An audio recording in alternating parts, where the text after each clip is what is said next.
We'll start with the prayers. Om Sahana Bhavato Sahanau Bhunaktu Saha Viryam Karavavahai Tejasvinavaditamastu ma Vidvishavahai.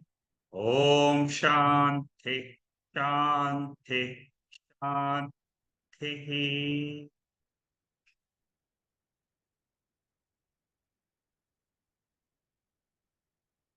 We are studying Kathopanishad, the first chapter, the third section.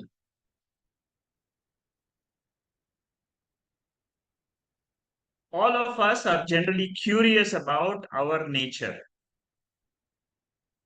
That's why we come to study of Upanishads.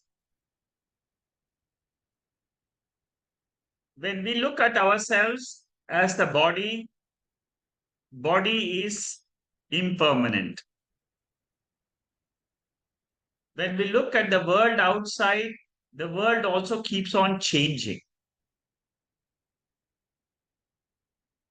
So the question is there anything changeless in the world? Because if I know the changeless entity, vastu, substance, then I can understand that there is some permanency in this world. Otherwise, it's a flowing world, continuously flowing like the river. Experiences come, experiences go. Every day there is a change of experiences. We hear new things, we see new things, and our whole life goes away like this. Is this the end of all our lives? That is the question an 8-year-old boy Nachiketa had in this Upanishad. So he asked Lord Yamadharmaraja, the Lord of Death, you can call him God, is there anything beyond time? Because anything beyond time means it is timeless, it is changeless. Because all the changes, they happen in time. So that is a fundamental question which Nachiketa asked. And in answer to that question is this whole Upanishad, Kathopanishad, chapter 1 and 2. We are in the third section. We have seen in this section the chariot example of a jiva who is a passenger in a chariot. The chariot is the body. I will explain this a little bit more as we go through the slides of revision. So the jiva is going through his journey in this world, but the destination is changeless, pure Atma. That destination is here and now. It is not that we have to wait at any point of time. If we have a sharp intellect, we can realize our own nature as the pure Atma. What is this Atma? What is the nature of this Atma? That is the subject matter of all the Upanishads. With this brief introduction, I will go to where we stopped last week. Verse number 15. This is where we are supposed to start today. There are 17 verses in the third section. So there are 3 more verses. The next 2 verses is Phalashruti. What is the benefit of this study? And this verse describes what is the nature of Atma. Let us see how Vijaya chants this. Ashabdamasparshamarupamavyayam Ashabdamasparshamarupamavyayam Tatharasam nityamagandhavacchayat Tatharasam nityamagandhavacchayat अनाद्यनन्तं महतः परं ध्रुवम् अनाथमनन्तमहतः परं ध्रुवम् निचाय्य तन्मृत्युमुखात् प्रमुच्यते निचाय्य तन्मृत्युमुखात् प्रमुच्यते. The essence of this verse is this Atma, what we are talking as our real nature, is not a part of the body. It cannot be experienced by the five sense organs. It doesn't have a beginning, it doesn't have an end. It is birthless. It is changeless. If it is birthless, it must be changeless because it is always there. Therefore, it is called as Nityam, eternal. Once I know this pure consciousness, Brahman, what Lord of Death says here is, you will be free from the jaws of death. That means what? You will achieve immortality here and now. So it only requires an intellectual exercise of trying to reach our own nature by taking our mind in the direction of this verse. This verse is one of the most important definitions of Brahman in the entire literature of Upanishads. We see in Mundaka Upanishad another very beautiful verse which talks about very similar nature of Atma. Yatadadreshyam agrahyam agotram avarnam achakshushrotram tadapanipadam nityam vibhum sarvagatam sukshmam tadavyayam yat bhutayonim paripashyanti dhiraha. That is the Mundaka Upanishad. So this Atma cannot be grasped by the sense organs. It cannot be thought by the mind. It is beyond the mind, beyond the sense organs. This means that I cannot objectify Atma. If I can't objectify, what should I do then? I should look at it as my own nature. That means I should say, claim it as my own self. Brahma Anubhava, normally we think it is an objectification of Anubhava. It is not an objectification exercise like we do in our knowledge in the external world. We try to objectify things outside and say this sound is very loud, this taste is very nice, this taste is not nice. These are all objectification tendencies of the sense organs and the mind. But when it comes to the subject, we have to drop this orientation of the intellect to look outside, but to go inside and say, I am that experiencer, I am that seer, hearer. That is what we learned in Kathopanishad. Shrotrasya Shrotram. It is the ear of the ear. That means the power behind the ears belongs to Atma. Ashabdam, Asparsham, Arupam, Arasam, Agandham. It's all the five properties of sound, touch, form, taste, smell. These are all not there in Atman.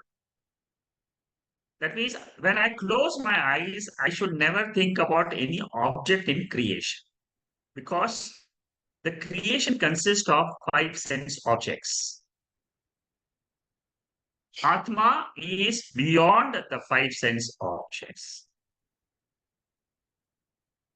So when you close your eyes, what happens? You feel there is nothingness. There is blankness. That blankness is an object for consciousness. That means you see nothing. Like example, for example, in your sleep state, you see nothing in your sleep state, but that seer of Atma, the seer Atma is the seer of the blankness in the sleep state. So in this waking state also, when you're sitting in meditation and you reach a level of blankness in your mind, know that blankness is also an object of awareness. Avyayam. Avyayam means it is beyond all modifications, changeless. What are the six changes we have studied in Tattvabodha? Asti, Jayate, Vardate, Viparinamate, Apakshyate, Vinashyati. You take any object in or a being in this world. A baby is born. Before it is born, it is potentially existing in the womb of the mother. Then there is birth of the baby. The baby grows, vardate. It modifies at different periods of time. Viparinamate. Then after 50, the person starts declining. Apakshyate, decaying. See, what happens is the cells in our body have a tendency to multiply and grow up to the age of 50. The same cells which were multiplying and growing, they start decaying after the age of 50 or 60. Then the body dies away. So this is the biography of a physical body. Physical body is made up of the earth element, the Panchabhutas. There is water content, there is space content, there is air content. All the Panchabhutas are there in this body. So Yamadharmaraja is trying to tell Nachiketa that this body is not you. Vikara Rahita Atma. Rahita means it is not there in Atma. What is the positive description of this? It is Desha Kala Atitatva, beyond this time and space. When do we experience something which is timeless? In our sleep state. So the easiest way to understand this Atma is it is a witness of the sleep state. That is how many of the Upanishads, they try to reveal the nature of Atma. There is a consciousness principle which is changeless in this body, in the waking state, in the dream state, in the sleep state. This changeless consciousness, awareness, is Nityam. Eternally it is there. In this consciousness, the body is born. You can say, I am the consciousness, changeless consciousness, which I am always there. In this, the body is born. The body undergoes through three avasthas, waking, dream, and sleep. The body perishes. But I, the consciousness, am ever there. So in our meditation, don't try to look for any experience. There are a lot of mystic experiences which come to you when you close your eyes. You find some lights coming, you find some chakras rising, you find some, uh, uh, these are all mystic experiences, but they have got nothing to do with us. I am the ever experiencer, never the experienced. I am ever the seer Drik. For those who have done Drik Drishya Viveka, this mantra is talking about the Drik, the seer. This seer can never be seen. That is the I which Lord of Death is trying to describe to Nachiketa. Having known this pure Atma or Brahman as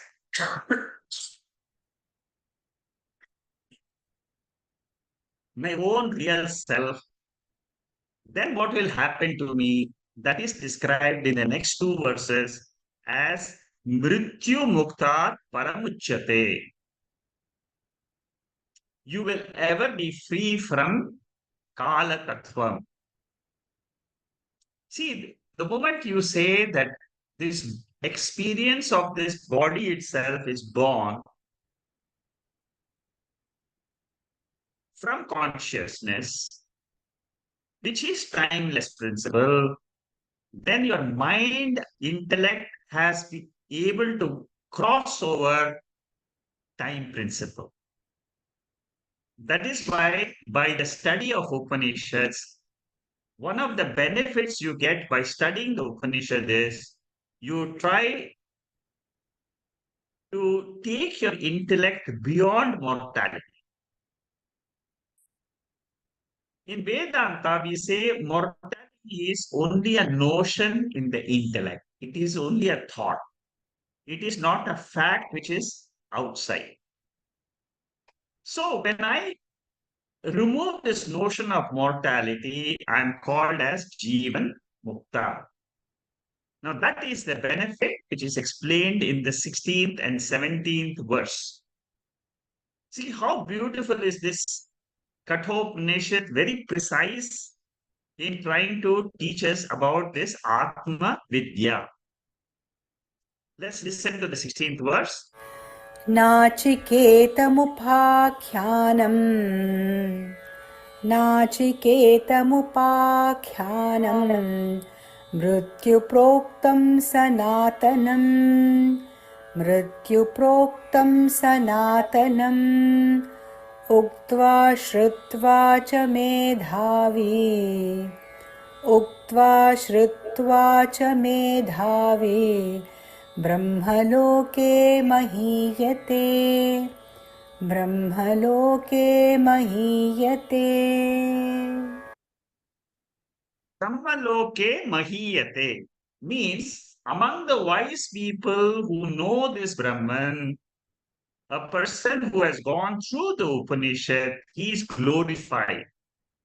He is glorified as the intelligent person who has crossed over mortality. So the phalam, the benefit of listening, contemplating, and assimilating this knowledge is said in these two verses 16 and 17. It is not enough if you just listen to these verses once. For example, we have seen how that Atma can be realized. Beyond my sleep state is this Atma. In that Atma only, this entire world is rising, the world is setting. Again and again, when my mind goes through this knowledge of crossing over the three avasthas and claiming myself as the Turiya Atma, as the pure consciousness, then the student grasps the teaching. He can contemplate on it because he has studied very clearly what is this pure consciousness. And once I have known that I am that pure self, then it becomes easy to drop this entire world. As said in Mandukya Upanishad, this whole world can be dropped easily. Is it that I am the consciousness? Why do you say that? You have tremendous belief in the Veda, of what the Veda is revealing. You have known how to reach the end, Veda Anta portion. You have able to reach that pure consciousness by a sincere, systematic study of Kathopanishad. Therefore, you are on the track of Sadhyo Mukti. Sadhyo Mukti means I am free here and now. Through jnanam, I get moksha. Moksha means I drop the notion I am the body, I am the mind. Again and again, due to vasanas, prarabdha karma, we keep on having our vasanas in this body mind complex, erupting and disturbing this knowledge. Here, in case you can't get this Sadhyo Mukti, in our scriptures, there are two ways in which we can get Mukti, freedom. One is called as Sadhyo Mukti, another is called as Krama Mukti. Krama Mukti means you go on meditating on that Atma throughout your life. And they say that it is only a question of a stage of freedom. That means you cross over from this body and you will get Krama Mukti. Krama Mukti means you go to Brahmaloka. You have known this. We have studied this in other Upanishads, Taittiriya Upanishad and all that. So the next mantra is the last mantra in the third section of the first chapter. Let's see how this is chanted. य इमं परमं गुह्यं य इमं परमं गुह्यं श्रावयेत् ब्रह्म संसदि श्रावयेत् ब्रह्म संसदि प्रयत श्राद्धकाले वा प्रयत श्राद्धकाले वा तदानन्त्याय कल्पते तदानन्त्याय कल्पते तदानन्त्याय कल्पत इति तदानन्त्याय कल्पत इति.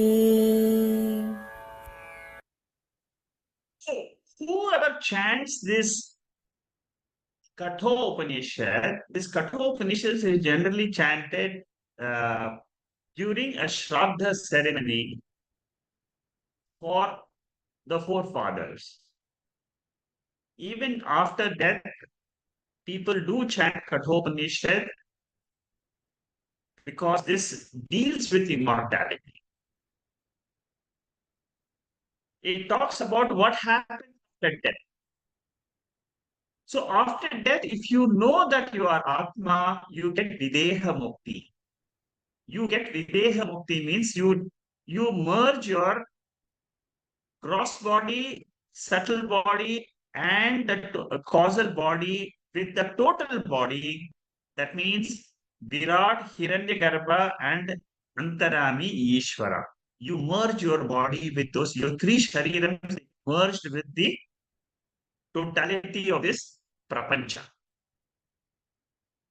And then you're free because you have got the knowledge. So while living itself, you can get free. That is what is said in the 16th verse.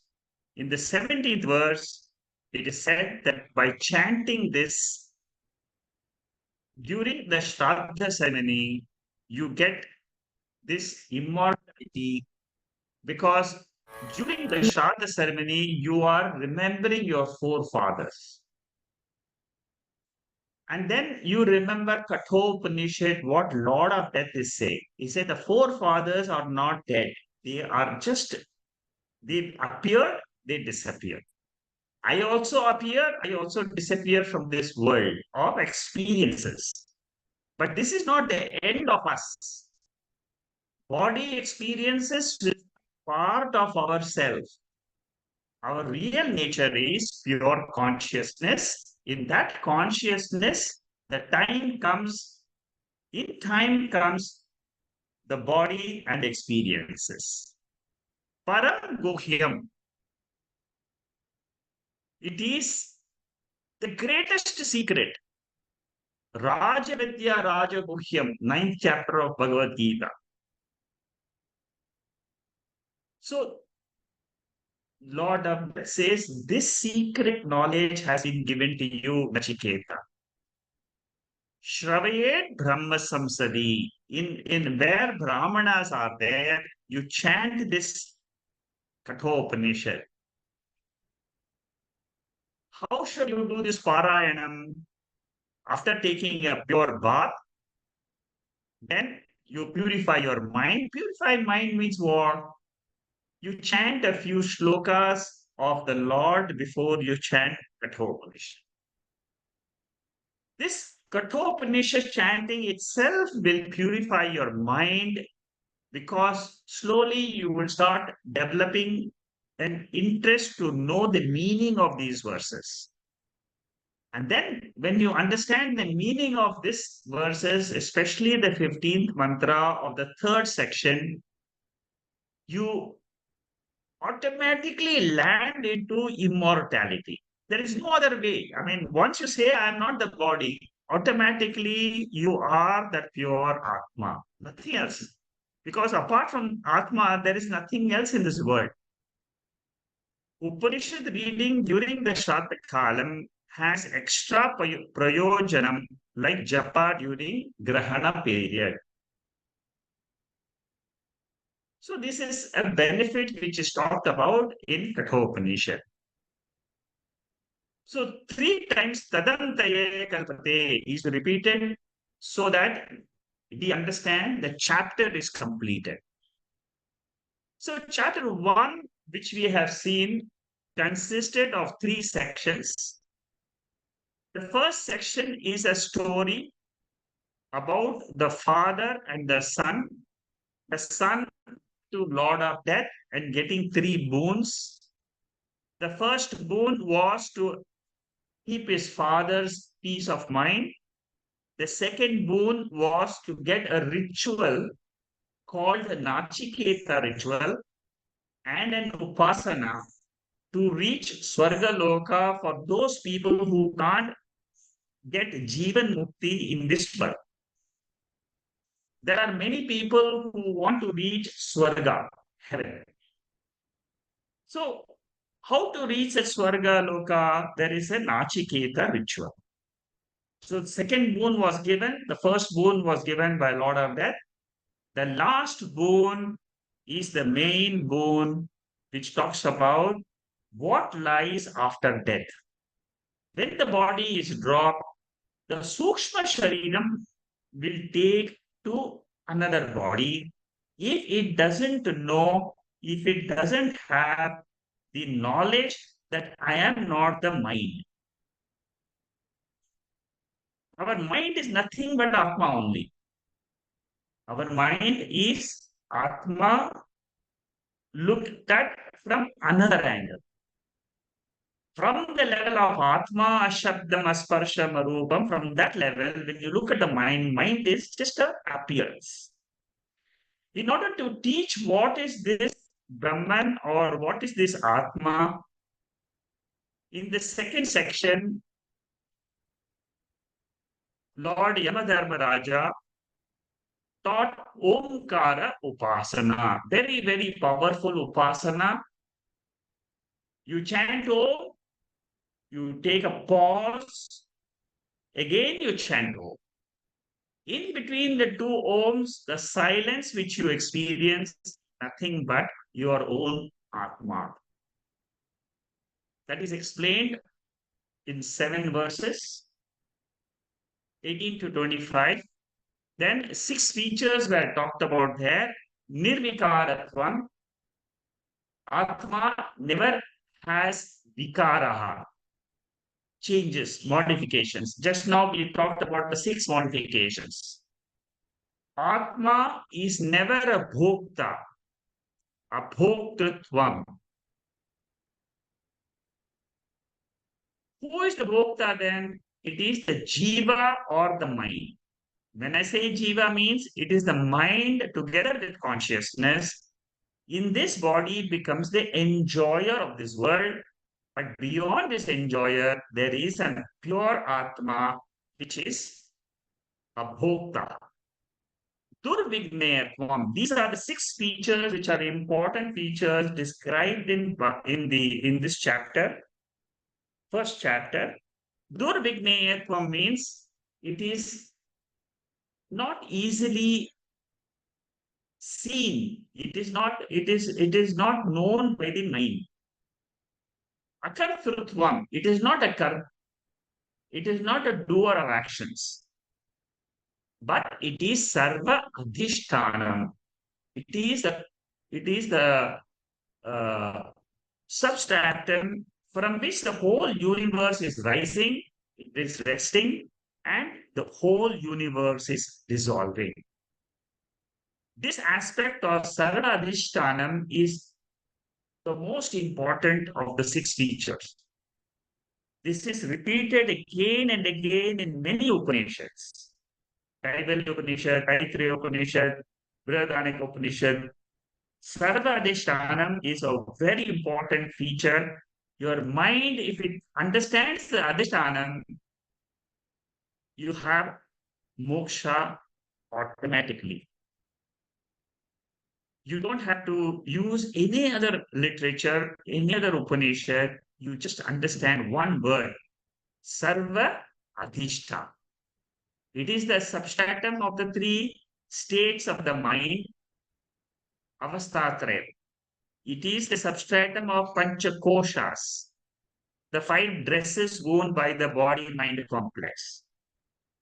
It is the substratum of the 3 sharirams, Sthula Shariram, Sukshma Shariram, Karana Shariram. And this Atma is Desha Kala Atitatvam. Beyond time and space.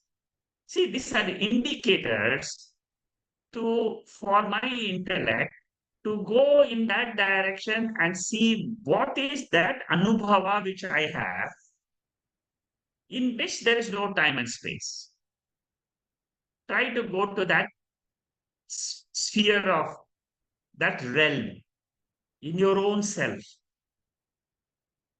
Then the third section is full of imagery of a chariot. And then there were indicators which we just now studied in the 15th mantra. There, Atma is said to be beyond the body, beyond the sense organs.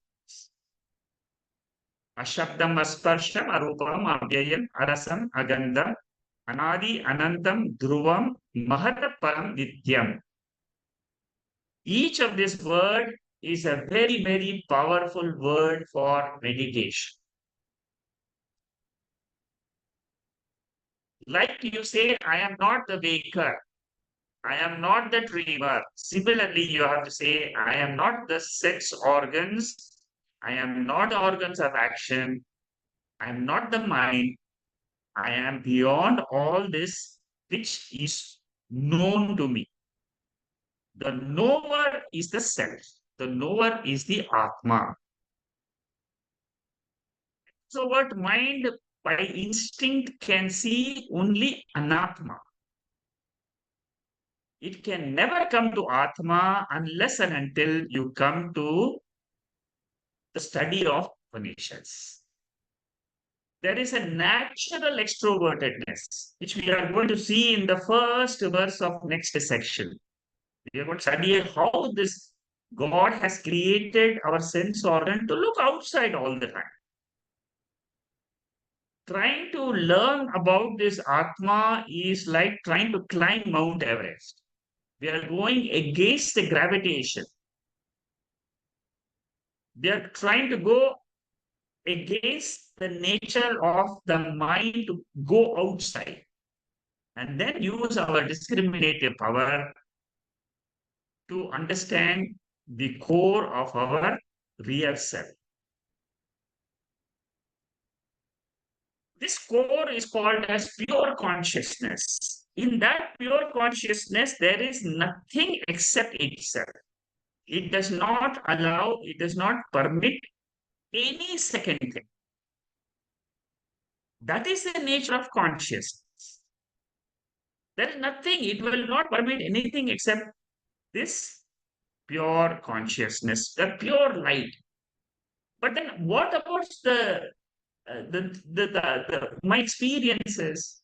The experiences according to Vedanta are nothing but it's like magic show. That is what is said in Mandokyopanishad. All our experiences are nothing. It is like a magic show or like a dream. Suddenly you get a dream in the night. You experience something. So similarly in the Jagarat also, in the waking also, it is a projection of the Maya Shakti of this same Brahman or Atma. So by Viveka by the discriminative power, I learned to understand how to ride this chariot of life. The roads are many. There are 5 roads according to the 5 sense organs. The 5 horses are the 5 sense organs. The reins which is holding it is the mind. The charioteer is the intellect. It knows I should do this, I should not do this. I should learn Upanishad. Continuously study the Upanishad. That is an intellect which is telling the mind. So if the intellect is sharp, all our knowledge of Upanishad is trying to make this intellect, convince this intellect that there is something which is beyond the mind, which was beyond the sense organs. It is this charioteer, the intellect, which gets this Atma Vidya. And then the one who is inside sitting all the time doing nothing, that Jiva, which is Akarta, Abhokta, Jiva, realizes I am the pure Atma. Once the Jiva reaches, understands this, the intellect has done the job. The Lord has given us this body, the intellect to understand the purpose of life is to understand the nature of God. The nature of God is formless. So knowing my nature as formless, I am that pure Atma. That is the way of Jivan Mukti. So the chariot example, through this physical body, I am a traveler. Let all of us who are learning this Upanishad use this chariot example to understand I am inside this body. I am undergoing some experiences in the world outside. But my real purpose of getting born in this body, according to the scriptures, is to know this Atma. The purpose of life is to know the pure consciousness in which all these bodies are coming and going. The 3 avasthas are coming and going. That is the purpose of life. With this, we complete the first chapter. I have put together in the end of the first chapter a few verses which are verses for contemplation. Contemplation means you let your mind think on the meaning of these verses. Anyatra dharma, anyatra dharma. This is the question which Nachiketa asked Lord of Death. Tell me what is beyond virtue and vice, right and wrong, between beyond cause and effect. Krita, akrita. Very important word, cause and effect. In this whole universe, the whole universe is a karyam, it is an effect. And the karanam is Brahman. Pure consciousness is karanam.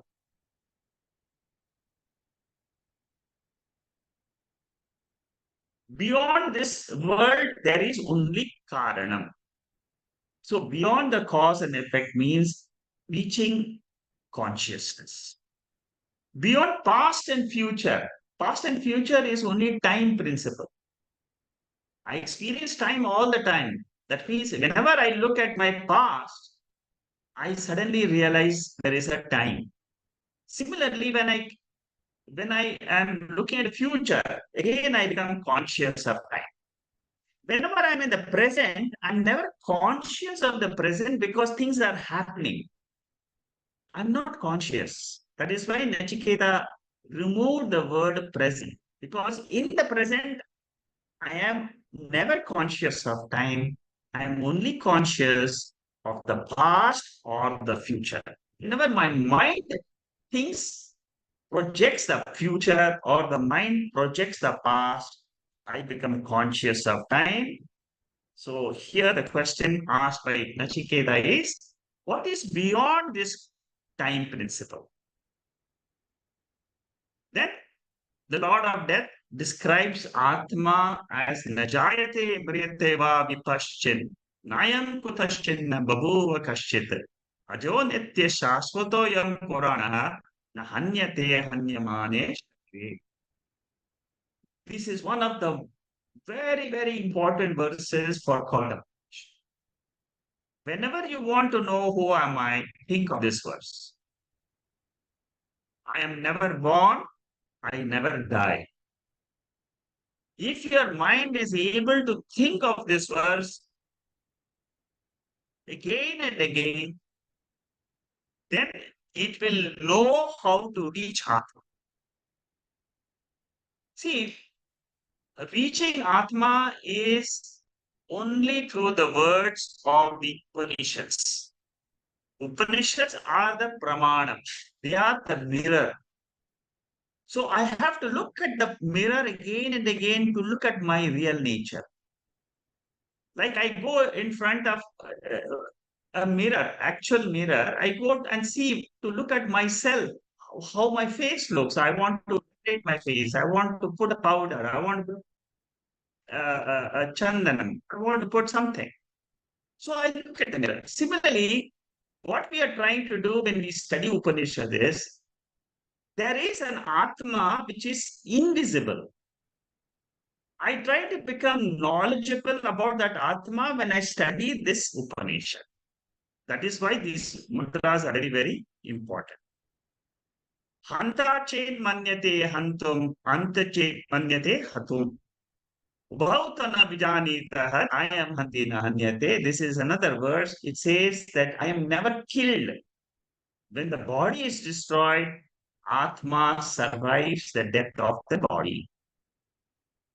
Atma is not the karta, it is not the bhokta. That is what is said in this 19th verse. The 20th verse of the second chapter, second section, it says Atma is very, very subtle. It's subtler than even space. You see, earth is the grossest. Then you have water. Then you have fire. Then you have air. Then you have space. So space is the subtlest. And earth is the grossest. But what about Atma? Atma is subtler than space because space is born in Atma. What is the proof that space is born in Atma? The proof is that in this Atma alone, when I'm sleeping, I am this Atma. When I wake up, the space comes up, all the Panchabhutas, they are seen, they all come out of Atma. That is the description of Vedanta. Indriyabhya param pararde. That means beyond the senses are the sense objects. Beyond the objects is the mind. Beyond the mind is the intellect. And beyond the intellect is this self. It again tells us how I should move away in meditation. I drop the sense objects first. Then the senses which are looking at the sense objects. Then the mind which is looking at the sense organs. Then the intellect which is controlling the mind. Ultimately, the intellect also is swallowed up by the self, which is Atma. if you are able to understand so far, I'm 100% sure each one of you have realized your true self. One of the easiest method is to understand Avasthatraya Sakshi is Atma. Okay. Mahata Param Avyaktam. Avyakta Purusha Paraha. Then now in this verse, we are no longer talking about the body. We are talking of the total. In the total universe, Ishvara is the causal prapancha. From that comes Mahat. Mahat means it is the Hiranyagarbha principle, the subtle intellect principle at the cosmic level. And then comes the entire Virat Purusha, the whole seen world. So, Avyaktam means what? It is the causal, Prakriti. See, Avyaktam, Prakriti, Karana Prapancha, all these mean the same thing. Antaryami, all these mean the same principle. In sleep, there is a causal prapancha which is also there along with the my own causal sharir. This again leads to the refining of the intellect. See, whenever we want to study Upanishad, we want to reach Atma, Upanishad has a methodology of purifying our mind, refining our mind, so that we can see, go beyond the mind. Avyaktam, for example, the word Avyaktam, unmanifest. That is the English translation of Avyaktam. That means what? You are seeing that the whole universe comes out from something. We can call it blankness, we can call it emptiness, we can call it causal prapancha, whatever we may call it. But then our mind is able to understand this principle called Avyaktam. Very important word in Vedanta. Tishtata, Jagrata, Prapyavaran, Ibodata.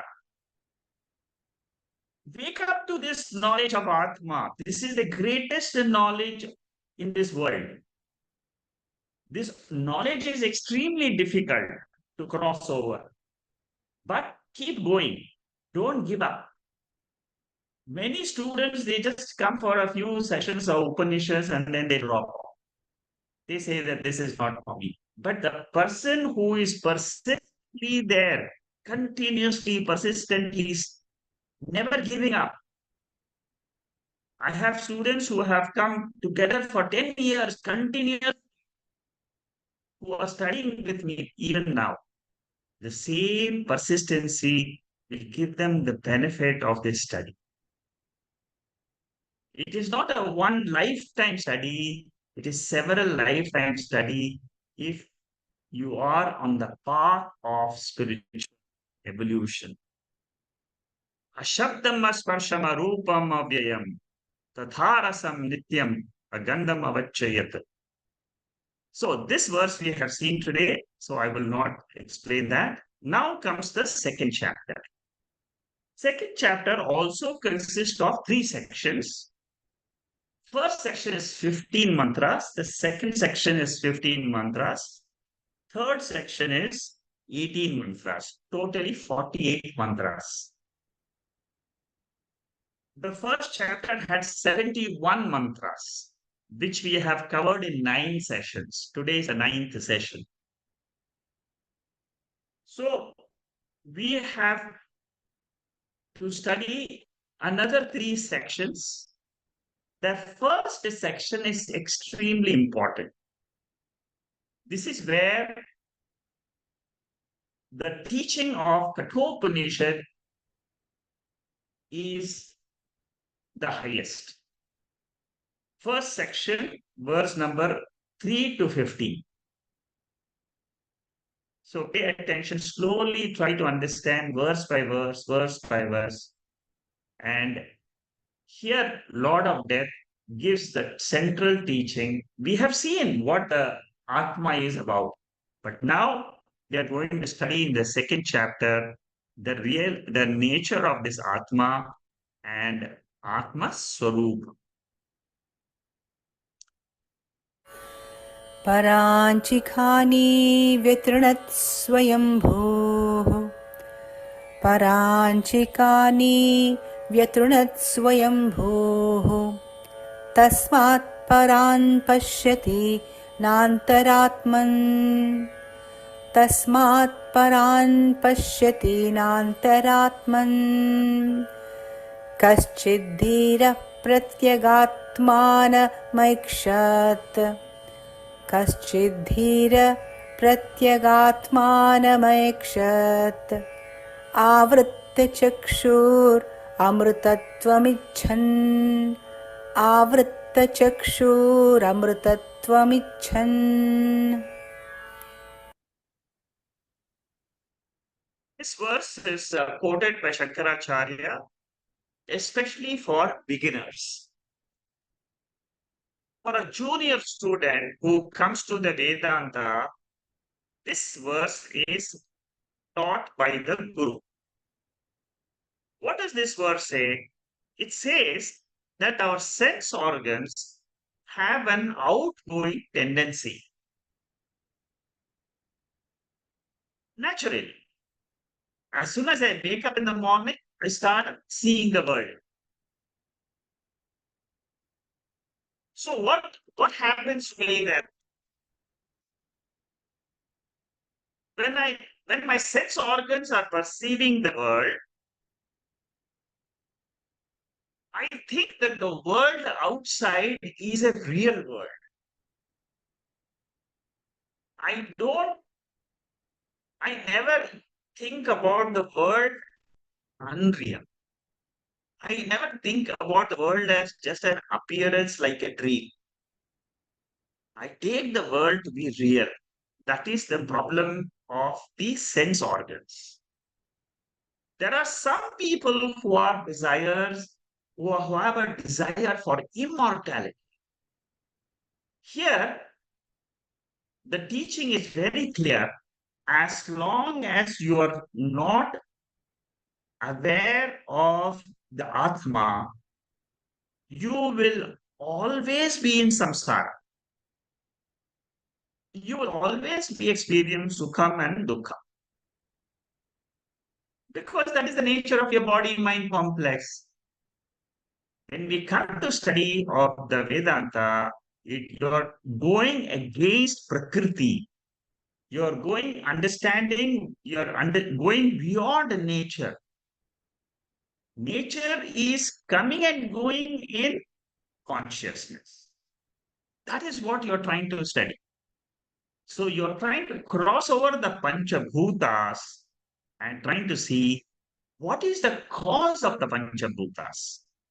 What is the cause of these sense objects, the sense organs, the mind, and the body mind complex? Paranchikani Vitrunat Swayambhu. Creator has destroyed the sense organs because they are always looking outside. Swayambhu means Ishvara. Ishvara is the one who is beyond the Panchabhutas. So by destroying the tendency, I become one with the nature of Ishvara. I become one with the nature of Ishvara because I cross over this Maya. The Maya principle, Maya means it is Prakriti. Prakriti means Panchabhutas. They keep us busy in this world, looking at the world and going after one duty or the other. Bhaja Govindam says that the childhood is lost when we get attached to the toys. Youth is lost when we get attached to the opposite sex. Old age just passes away, brooding over what I could have done and what I did do, guilt and hurt. So where is the time? Shankaracharya writes Bhajagovindam, the seventh verse of Bhajagovindam, where he says, where is the time for the jiva to just pause and understand, is there anything which is changeless? Is there anything which is something called as consciousness, Parabrahman? Taittiriya Upanishad also has very similar thoughts about old age. What have I done? What I hurt and guilt we have done? Taittiriya Upanishad. Kimahagum sadhuna karanam. What is the papam and punyam? So the mind keeps on dwelling on all this, but never tries to understand that that mind is a play of Maya. It is the Maya Shakti in each one of us. Maya plays outside in the world and it plays inside the body. This is the Shakti of the pure consciousness. It is that Shakti which keeps us busy looking outside. That is the message of this first mantra. Permanently it keeps me busy. So very few people, Kaschid Dhira, that's what it says. Very few ask the question, who am I? Where do I come from? Who is my mother? Who is my father? What is this whole life about? Is this world a dream or is this real? These questions are raised in Bhajagovindam, the 23rd verse. Very few people, they ask this question and they realize the three samsara problems. Dukkham Vishritatvam, Atrupti Karatvam, Bandakat. I have taught about this at the beginning of the Upanishad, in the introduction of Upanishad. Actually, it comes from this particular verse. Kaschid Dhira is the word which you should remember. Whenever you think of the three doshas, you remember this particular verse. The Shankaracharya, when he talks about, when he gives a commentary on this verse, he talks about these 3 points. This is what I always mention in my introductory talk for Upanishads. So what happens is, I am always attached to the world. I depend on the world. I'm not satisfied with the world. There is always pain mixed with pleasure in the world, which is together called samsara. Amritatva Ichcha. Now, a person who is intelligent, he is the person who will say, I am tired of all this. Again and again, getting up in the morning, going through the work, going to work, getting some money, again enjoying something, again going back to work, again, this is this the end of life? Kashchidhira is a person who knows that there is something which is immortal. Through some vasanas, past vasanas, prarabdha vasanas, one comes to the study of Upanishad, one comes to a guru, one goes through a systematic study of the Upanishad, and then understands there is a witness consciousness called Atma, which is immortal, and owning up that Atma, I also say I am immortal. In this body, there is an aham. In our body mind complex, we all say I. That I is attached to the body and mind today, which is called as ego. That I realizes it is not the body mind, the ego chaya principle, which we learned in Kathopanishad. It is the Atma, which is pure consciousness, which is the witness of the three states of the mind body complex. If you can understand this, what I said in the last 1 minute, you have understood the entire purpose of our life. Avrita chakshuhu, turning the sense organs away from the world to the subject and claiming Atma as the subject is the purpose of Shastra. So Vedanta is a unique mirror. It shows me when I study these Upanishadic sutras. For example, today we said Ashabdam, Asparsham, Arupam. It tells me who is this self which is never seen, but it is the seer, which is immortal. It is never affected by time. It is never affected by anything in this universe. Okay, so that is the essence of the first verse. पराचकामाननुयन्ति बालाः पराचकामाननुयन्ति बालाः ते मृत्योर्यन्ति विततस्य पाशम् ते मृत्योर्यन्ति विततस्य पाशम् अतद्धीरा अमृतत्वं विदित्वा अतः धीरा अमृतत्वं विदित्वा ध्रुवं मद्ध्रुवेष्विह न प्रार्थयन्ते ध्रुवम् अध्रुवेष्विह न प्रार्थयन्ते. The last line of this verse, in the midst of the non-eternal, is this eternal Atma. So don't try to search for Atma elsewhere.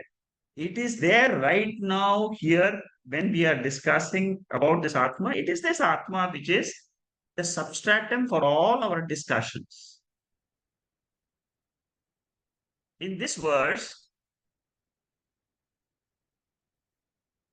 the Guru says, don't get caught up with your desires.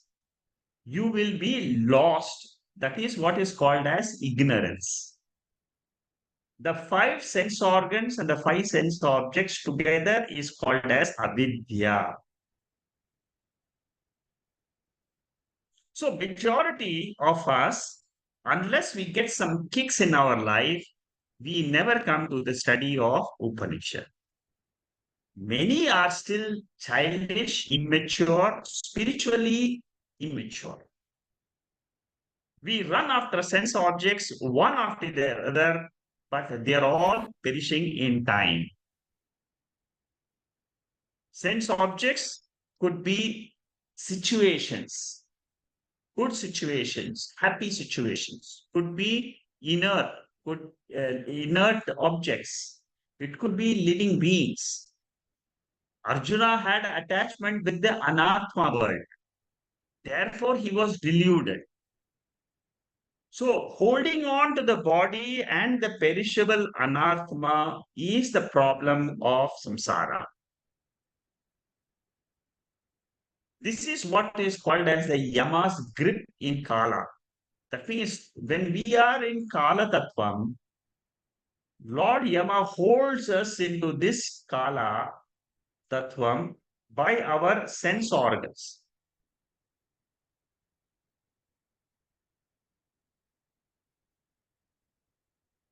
For example, if you were to fight in a dark room with a person, you will never know where he is and where you have to hit the person.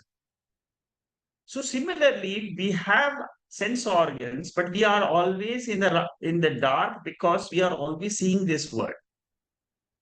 Again, Bhaja Govindam in the 11th verse says, don't boast about your wealth, about your youth. Your wealth can go away anytime. Your youth is anyway destroyed over a period of time. Every minute you are losing your youth. So don't boast of your youth or your energy levels. And I am the most intelligent person. I am the richest person. Don't boast. 11th verse of Bhaja Govindam. Today, Bhaja Govindam verses are coming one after the other.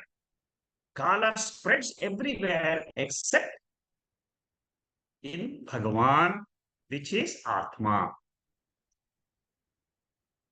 Markandeya story is there where Markandeya, the sage, he embraces Lord Shiva, the timeless principle, and he remains forever youthful. Similarly, we also can hold on to this Atma, the Shiva Tattvam in us. Mandukya says, Shantam Shivam Advaitam. That Shivam is not in the temple, but it is inside our heart. Once we embrace that Shiva, who is none other than the Lord of Death, then what happens? I am immortal. The 14 lokas which are created are only relatively immortal. Swarga is relatively immortal. You get a longer period of stay compared to this Bhumi Loka, Bhuloka. So having discovered this Purnatvam, this Atma in us, we can claim to be immortal. Otherwise, looking at the world, looking at our body mind complex, we will always be in samsara. Bhagavad Gita, the 46th verse, the one who is in search of water suddenly discovers that the entire reservoir of water is there within himself because the whole place is flooded. Similarly, when I am the Atma, the consciousness in which the entire universe is coming and going, where is the question of me thinking about one small, tiny little problem of one body mind complex? The worldly achievements will never disturb the Purnatvam of a jnani. He operates from the Purnatvam, whereas an Ajnani works for Purnatvam. That is the difference between a Jnani and a Jnani. What does the Jnani say? I am full. I am ever contented. There are things which will come and go in life. I am always contented. That is called as inner Purnatvam, inner contentment, which is more important than outer contentment. Outside, I may have money, I may be rich, I may not be so rich, doesn't matter. But inside my mind, I am full of ananda. I don't desire anything which is mortal. That is what is said in the first two verses. So, first verse talked about paranchikani, second verse talks about dropping all the desires from this world. These are the two stepping stones for a student before he comes to know what is this Atma. He must look at the world. Paranchikani means examine the world yourself. No examination. Look at your past life so far. As students of Vedanta, we can tell ourselves that let me do a thorough analysis. You can sit along with one of your friends and discuss at length what happened to your life so far. Do you have Dukkham Do you have Mandagatvam? Do you have Akritikaratvam? Invariably, everybody's answer will be yes. Now, do I want to get out of that? If I want to continue in that, yes, that samsara goes on. If I want to drop those problems and realize Atma, I have to drop the desires emanating in my mind, which we not get vairagya and Viveka Shakti. Once you have Viveka Shakti and Vairagya, then you become a fit student for understanding the nature of Atma. Okay. Now, from this third verse onwards, we are starting to understand this Atma which is hidden in all of us. There are various ways in which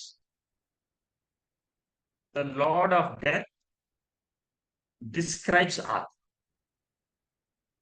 In all these verses, most of these verses, you will find the verse ending with etat vaitat. If you are one of the subscribers for the WhatsApp broadcast of the Upanishadic mantras, you may have got a recording of etat vaitat mantras about 6 months ago. We had played that in our, every day, Monday to Friday, we play Upanishadic mantras for a group of members who want to listen to Upanishad when they get up in the morning. So this set of mantras, I think there are 12 or 13 mantras where Etat Vaitat is the ending. So this is the central teaching of Kathopanishad. It is the same teaching which is taught in the 15th mantra of the third section, just now which we have seen. It is the same mantra which is taught in the seventh mantra of Mandukya Upanishad. And then Mundaka Upanishad, also we have seen that mantra. It is an elaboration of how to get it. What are the indicators by which my mind can travel towards Atma? Let's start this learning. येन रूपं रसं गन्धं येन रूपं रसं गन्धं शब्दान् स्पर्शांश्च मैथुनान् शब्दान् स्पर्शांश्च मैथुनान् एतेनैव विजानाति एतेनैव विजानाति किमत्र परिशिष्यते किमत्र परिशिष्यते एतद्वैतत् एतद्वैतत्. Electricity behind the bulb glows the bulb. Electricity behind the speaker can magnify the sound. Electricity behind the refrigerator can keep things cold. Same electricity. One electricity principle has got different manifestations, different expressions. One Atma behind eyes shows me the colors and forms. Same Atma behind the ears gives me the experience of the sound or the smell or the taste or the joys. To this Atma, there is nothing which is unknowable in this universe. That is why it is called as omniscient. And it is the same Atma which is there in all of us. One electricity principle is there in the entire universe. Expressions are different. Same thing with Atma. If you know this Atma, then you know this Atma is the core of the universe. It is the substratum of the universe. Every time I keep using the word substratum, you must understand what is this substratum. Very beautifully in the very first mantra, Etat Vaitat. This is what you wanted to know, Nachiketa. This is the Atma which is there in each one of us. When you look at the world outside and you get up in the morning and you see the beautiful sunrise, or you go to a garden and see a beautiful lily, what is seeing that lily, what is seeing the sunrise is this Atma. Suppose you hear beautiful chantings. Who is listening? It is this Atma which is listening. Does this Atma change at any time? Never. Everything else changes. The music, the chanting, the sunrise, sunset, everything changes in the outside world. But the experience or Atma is the same. Bahirmukhatvam, you drop, you turn your mind internally to Antarmukhatvam, to Atma Swarupam. Atma is the Chaitanyam principle. Everything else is an experienced object, including your mind, including the world, including your own body. For this Atma, all these are objects. So, in section 1, 13 verses are there, and in section 2, there are 15 verses, totally 28 verses. We are going to study Atma Swarupa. Very, very long, very beautiful section of Kathopanishad. Try to pay attention to these mantras. They are the best of Kathopanishad and the best of Upanishadic literature itself. Kathopanishad is one of the best Upanishad to study because of these mantras. Such a beautiful mantra, one mantra can take you directly to this Atma. It is that light which is the light of all the lights. Which is the light of all the lights means what? Each sense organ is the light bringing the sense perceptions. Without this light, there is no sense organ which can function. That is the essence of this third verse. I am not any of the external objects, including the body and mind. Body is available in the presence of this consciousness. Body is an object of awareness. Mind is an object of awareness. Body and mind are the instruments, very, very close to Chaitanya, but they are not me. I am the experiencer consciousness, the same in all the bodies. Kshetrajnam chapi mam vritti sarva kshetre suharata. Third mantra of the 13th chapter of Bhagavad Gita. Same teaching is in Kathopanishad in these mantras. What is consciousness? What is the nature of this consciousness? I have repeated this several times. Most of you must be knowing this very well. It is not a part of the body. When the body is lost, perishes, consciousness survives the death of the body. It is not an attribute or a property of the body. Science thinks that consciousness is a property of the electrical impulses in the brain. That is science. Bhagavad Gita and Upanishad says in consciousness, the brain and impulses, they operate.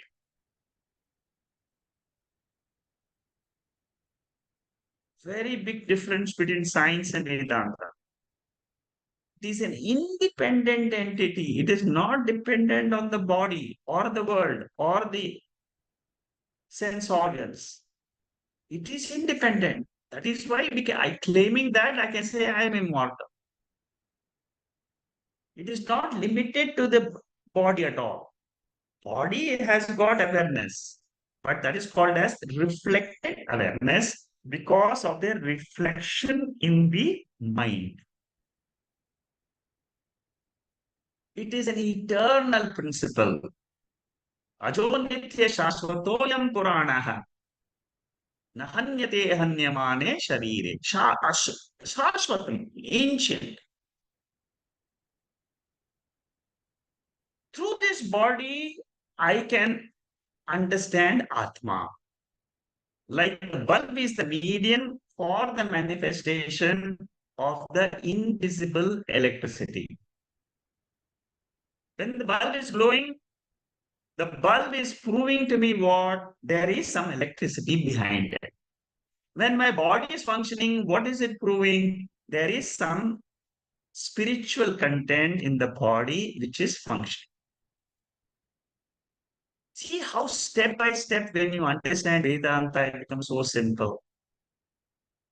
Consciousness has got two conditions, Vyaktam, Avyaktam.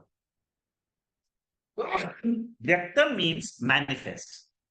Whenever I see the body mind in the waking state, consciousness is in the manifest condition. When my body and mind has become unmanifest, consciousness is said to be in unmanifest condition. That unmanifest condition of consciousness is what I should claim as my real Swarupam, which is called as beyond the Sakshi Tattva. I use the word Sakshi when I'm seeing the world, but beyond Sakshi, it is only Turiya Atma.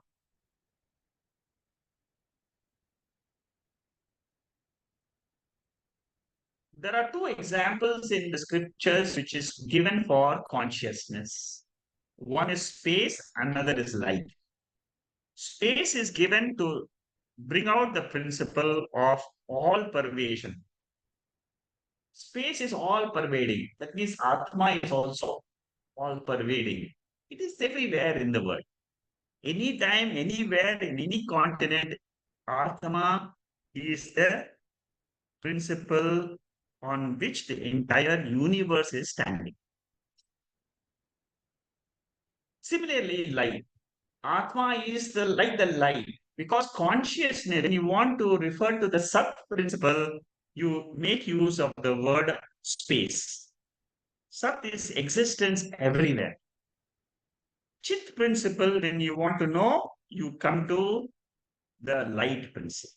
Because light is illumining. Similarly, Chit, the consciousness, is illumining all the five sense organs.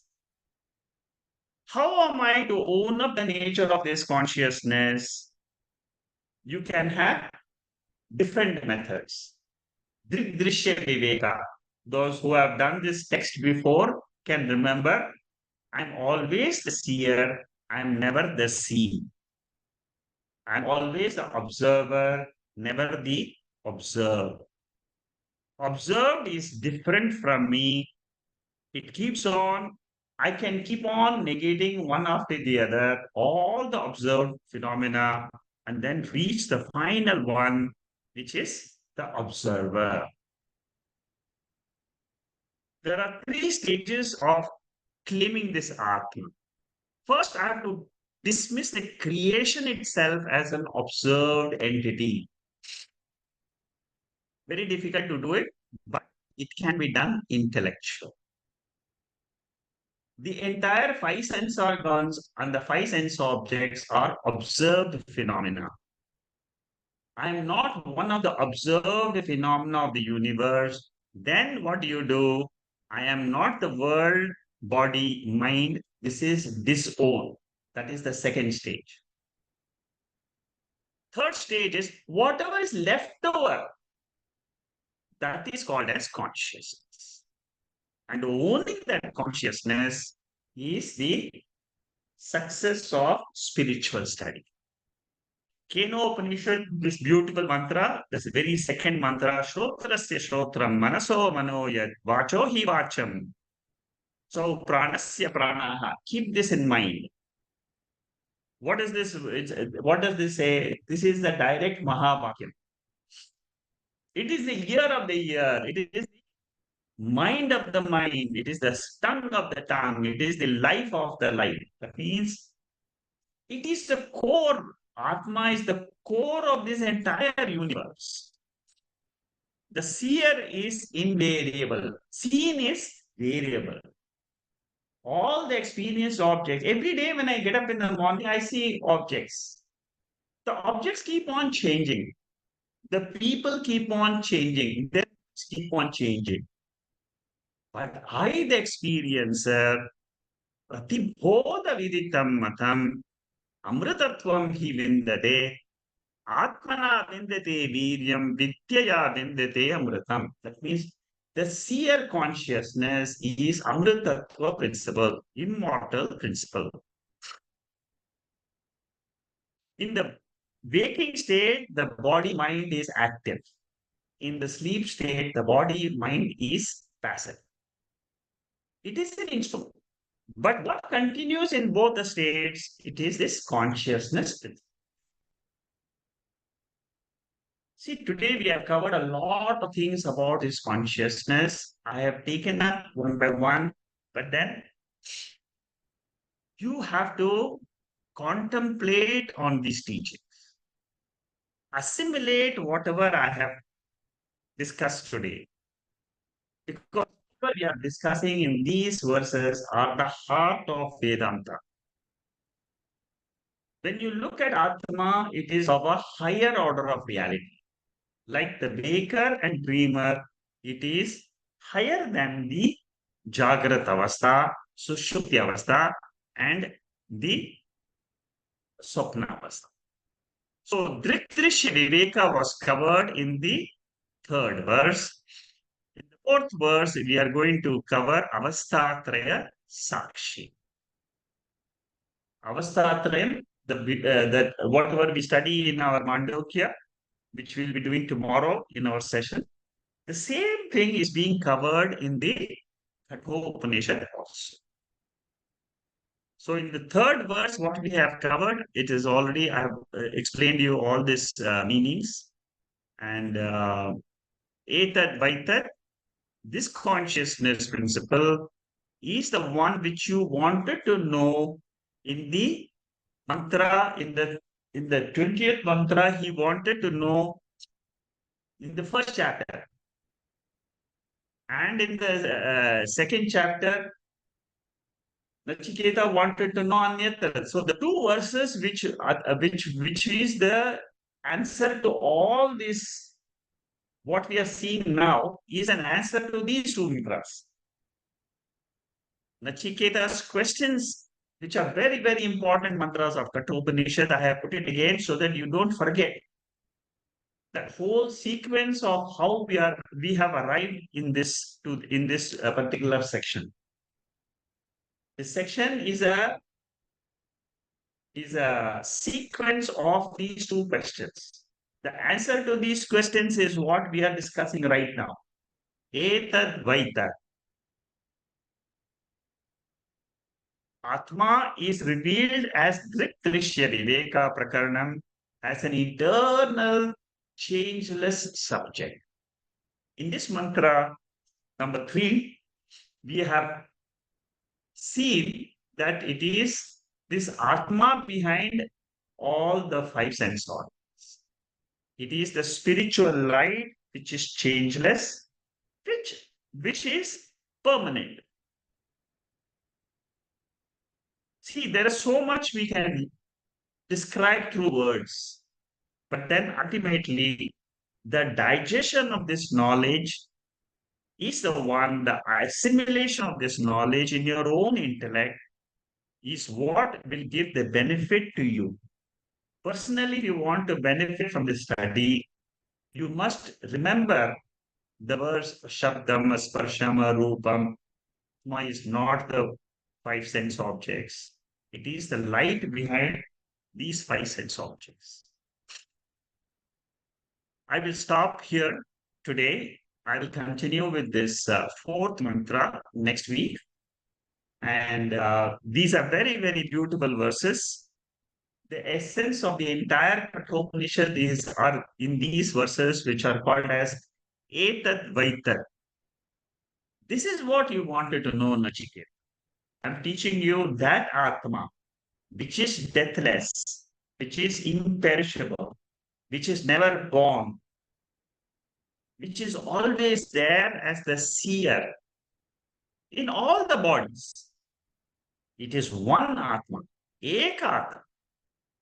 Okay, so we'll continue with verse number 4 next week.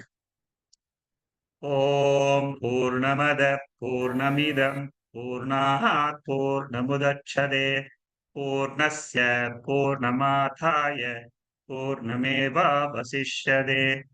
Om Shanti Shanti Shanti. Okay. Manikandan is asking, in the chariot example, how can we conclude Ishvara with Maya? Is all considered chariot body, roads, and okay, chariot as the Ishvara with Maya? Yes. So, what you should understand is the creator of this chariot is Ishvara. This body is given to me. So, I am the one who is traveling in this body, but the body, the roads, the sense organs, see, the sense organs is not my creation.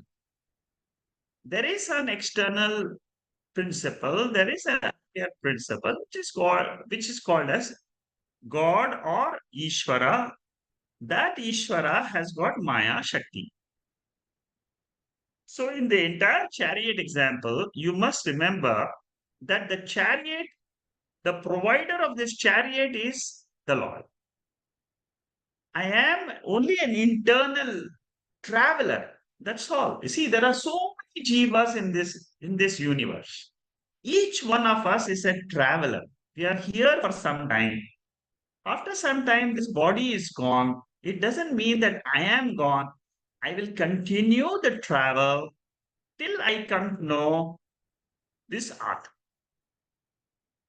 Again, I will take another body. That is what the Upanishads say. They teach me that I am always there as Atma or as Jivatma who takes on body after body. But the same Jiva, the moment he realizes that he is none other than Paramatma, the pure consciousness, then this travel stops. That is where we say it is Videhamukti. You merge with the Panchabhutas and you never take birth again. For this, the scriptures are the only proof. It is the scriptures say there is rebirth. It is the scriptures which say that there is no birth at all for a jnani. A jnani is a one. The moment you realize I am the Atma, I am the Atma, I am the light, I am the spiritual light. I am not the body, I am not. The body is given to me and it has its own course of actions and rewards.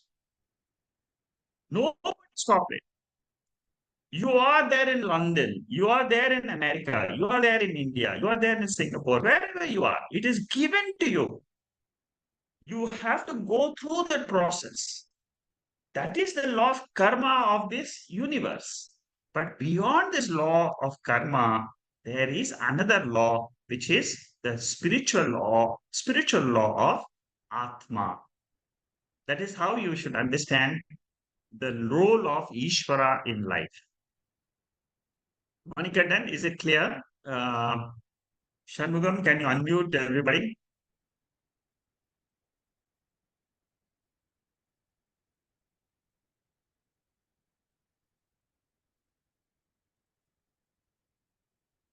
So, Manikandan, is it clear? Yes, Secretary, very clear. Now, with Okay, the good. with your explanation of the entire creation is the Correct. because That of is, Ishvara. whole creation is Ishvara. Thank you, Secretary. Thank you very Thank you. much. Thank you. Venkatesh is asking, is the key learning of Riktrisha Viveka that seen as here has meaning only with the seer? Yes. Uh, see, Riktrisha Viveka is one of the prakriyas, one of the methods, but it is got its own limitations. What is the limitation of Drishyam? Drik means seer. Drishyam means seen. Now, this Driktrisha Viveka will take you to the seer level, but then it is not complete. You have to know what is the nature of the seer. The nature of the seer you come to know when you study Upanishads, especially these mantras which we are covering now. They are very, very useful to understand. It is Atma is an independent principle. This Drik To a junior student, the Drigdrishya Viveka is excellent. But when you become a senior student, you have to come to Mandukya Upanishad, Kathopanishad to understand the nature of the seer. That you will never realize when you study the Drigdrishya Viveka, because seer is only when you are seeing the world. But Atma is beyond the seer and seen. That is what the Upanishad declare. That is the seventh mantra, which we are going to discuss tomorrow, which we have finished discussing in Mandukya Upanishad. The description of the seventh mantra is the same as description of this Ashabdam Asparsham Rupam Asgandham. Atma is beyond the seer also, because when the world is not seen, you can't say it is a seer. Atma is a seer. Atma is neither seer, neither seen. It is beyond the seer and seen. That is why you call it na antaprajnam, na bahishprajnam. It is Turiya. Atma is where there is only Atma. Atma alone is there, Kaivalyam. All the other things are dropped in the third pada. You see, Karana Avastha is the third pada. Karya Avastha is the first and second pada. Okay, so Venkatesh, are you clear? Yeah, I think I got the message that when you are in this pursuit of Upanishad learnings, Driktrishi Viveka is the starting point. From there, you progress into understanding the seer. Yes, perfect. Very good. Excellent. You got the essence. Good. Anybody else has a question?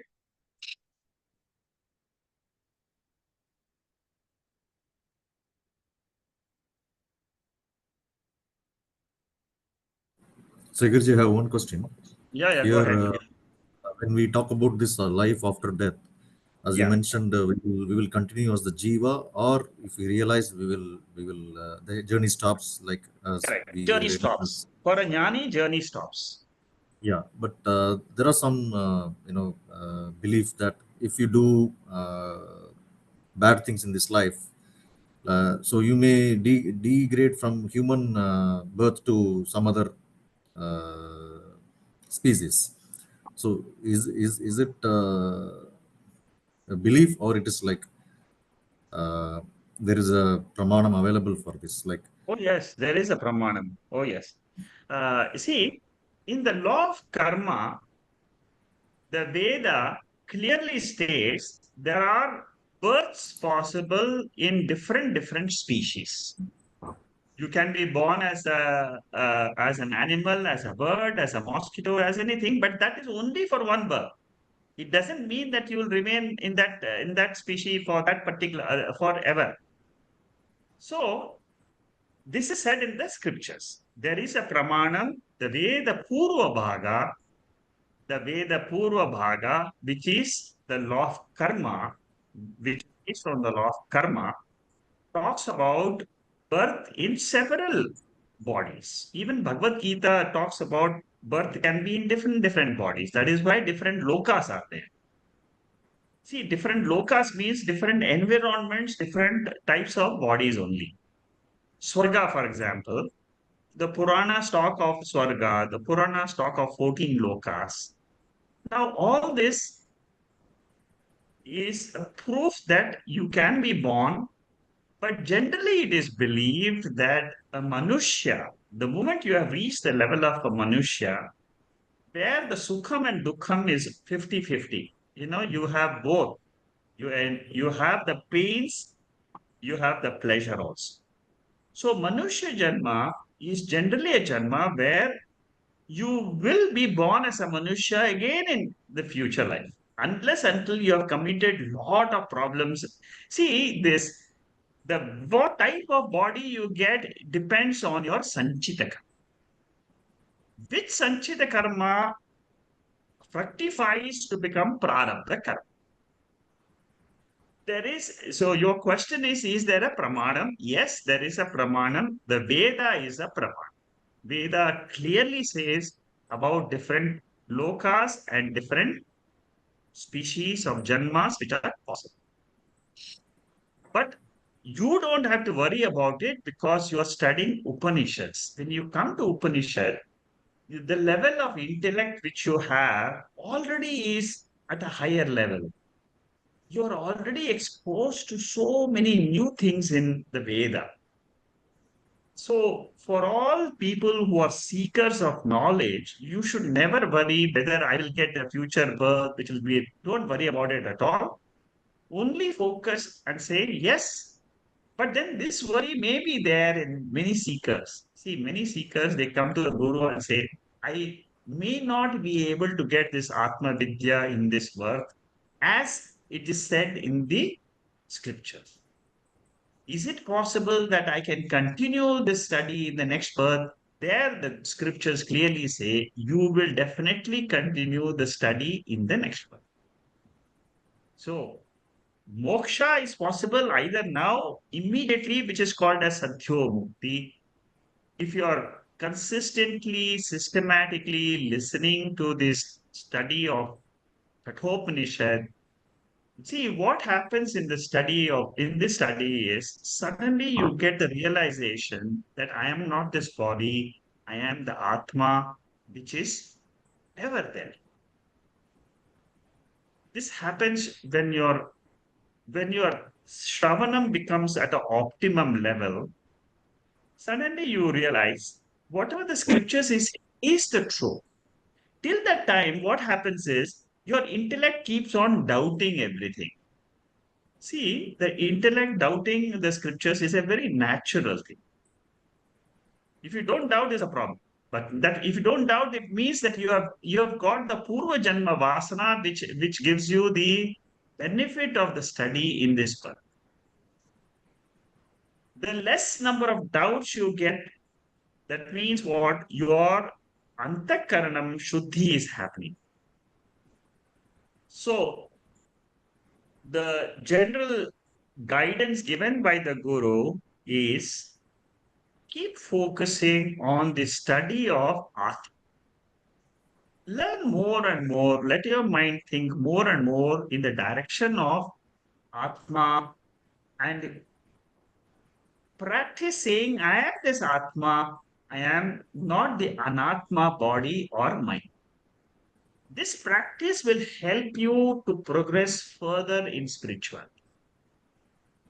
It's a deliberate thing, but it will, you see, to some people, it happens naturally. Because when you listen to the scriptures again and again, your intellect gets convinced that this body, this yatra, this journey, this body is a temporary phenomenon. And Mandukya Upanishad really convinces you, especially in the fourth chapter when you come. I didn't realize that so much of information is there in the fourth chapter, which you don't get the benefit when you just study the seventh mantra. You feel that you have understood the Upanishad. No, but there is a systematic process of learning. And so I hope I've answered your question, Manikanda. Thank you, Sikesh. Thank you. very much. Yeah, Shama, go ahead. Hari Om Shrikurji. Hari Om. Yeah, Yeah. So as you were going through your talk, and it's very interesting actually as to how you were.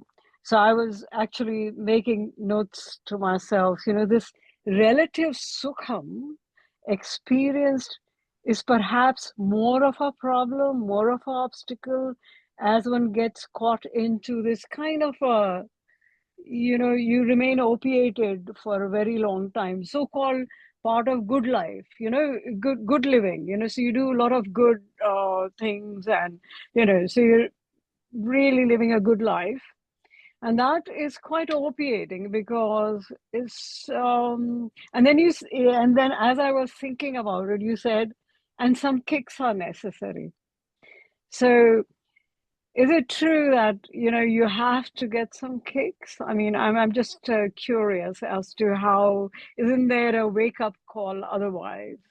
Because you're obviously have always been keen on it, but there is a period of life or period of time when just because you're living a good life and did some punya, so you're having a relative sukham life, if I can call it relative sukham.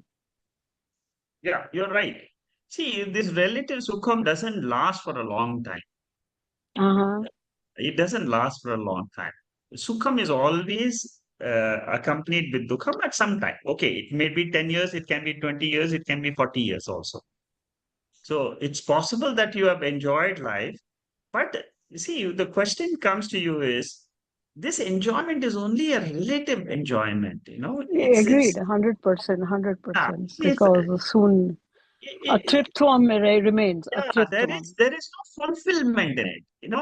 Yeah, You can never yeah. say I am totally fulfilled in life. No, I no, no, don't need no. anything Yeah, in life anymore. You can never say because the nature of relative sukham is it is anitya. It yeah, is it is there for some time. Again, it goes away. Again, I fall into some some sorrowful episode in life. Again, I jump back to the sukham again. Again, I go into some sorrow. The it's pro a terrible waste, actually. You keep on going up and down. But anyway, yes, the other very beautiful thing you said, it's Yama's grip in that keeps us in this kala tattvam by our sense organs. That was a very powerful statement, that yes, is the time. And also from today's talk, I got this, like we have, we are bound, so it's space and time, space limitation, and of course the cause, space cause, and time limitation.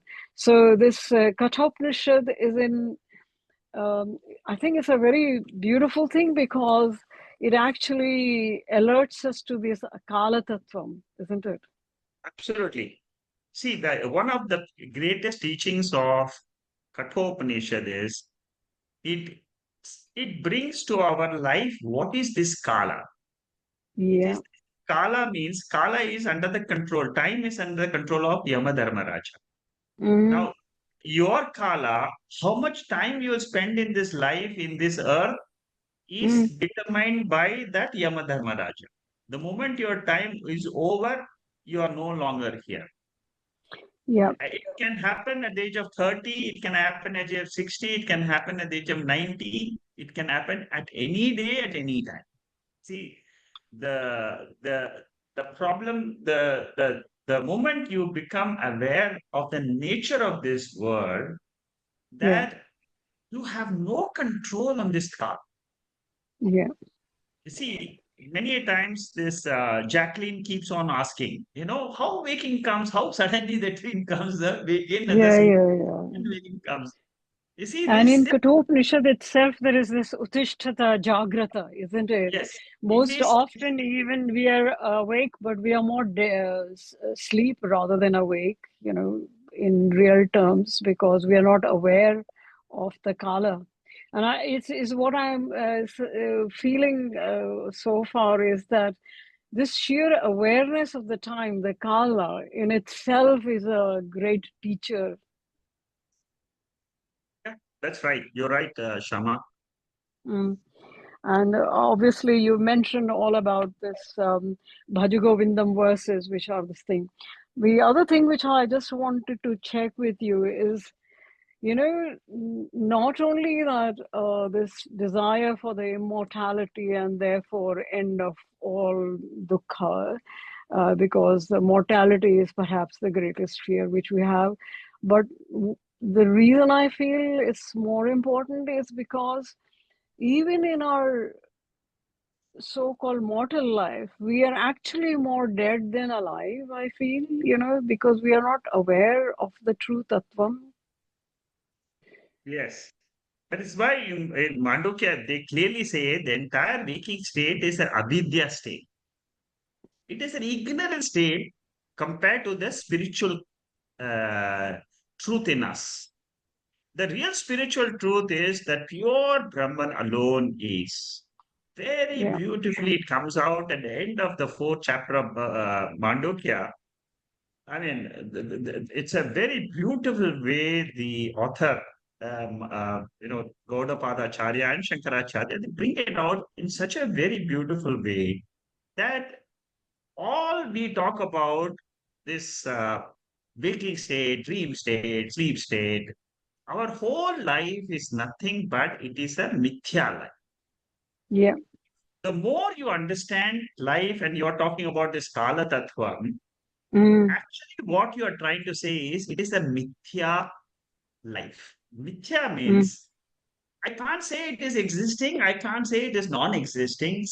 It is somewhere in between. In between. mhm, If you are able to understand this concept of mithya connected with this world, mhm, mhm. that is the end of Maya Shakti. Finished. That means the Maya has no more grip over you. You are. That means that mithya, you have understood the mithyatvam of the world, means you have understood the appearing and disappearing of the world as a Shakti of the pure Brahman. Yeah. The moment you understand that principle, that this whole life of ours is nothing but a Shakti. It is a power Mm, of some higher principle which is called as mm. God. Yeah. Yeah. And the moment you understand that, then what happens?